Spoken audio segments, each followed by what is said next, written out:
A common argument Muslims get is, why are you forcing your child to wear hijab? Let her be free to choose. In that same logic, we can say, why are you forcing your child to go to school? Why are you forcing your child to eat?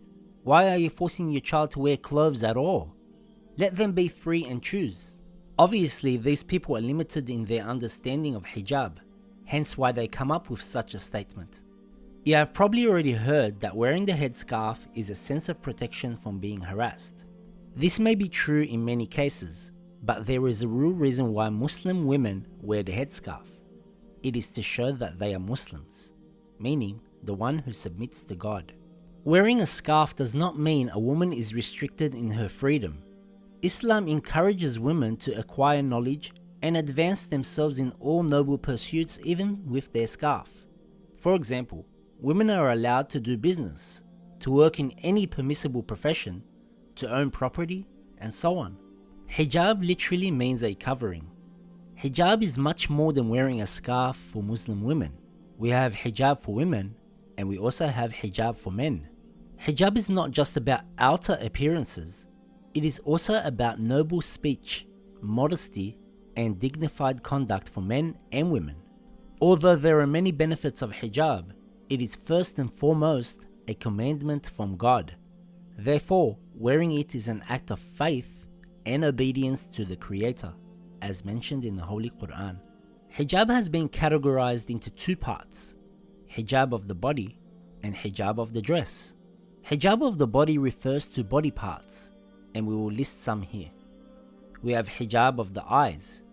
This means every believing man and woman must lower their gaze from forbidden things.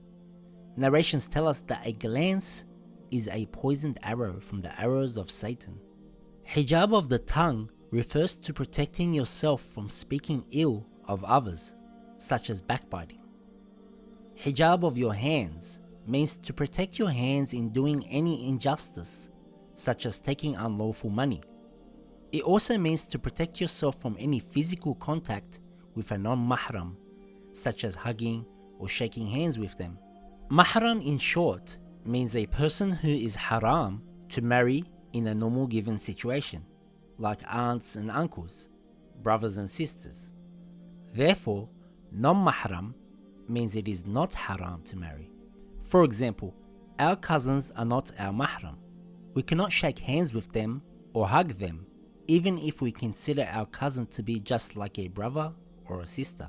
As for hijab of the dress, for women who have reached the age of Islamic maturity, it means that the whole body should be covered in the presence of a non-mahram, except for the hands and face in normal circumstances.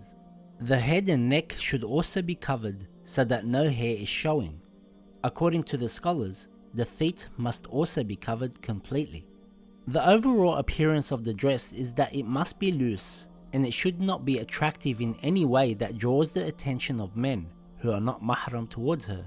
As for the hijab dress for a man, it is to cover the private parts and as a precaution to cover the other parts of the body that are commonly covered by men, such as the chest and so on. But it would be haram to expose any part of the body with the intention of leading a non-mahram into sin.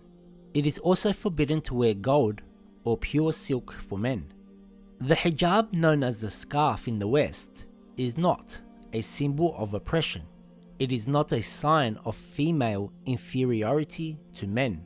It is not a means to restrict a woman's freedom to express her views and opinions.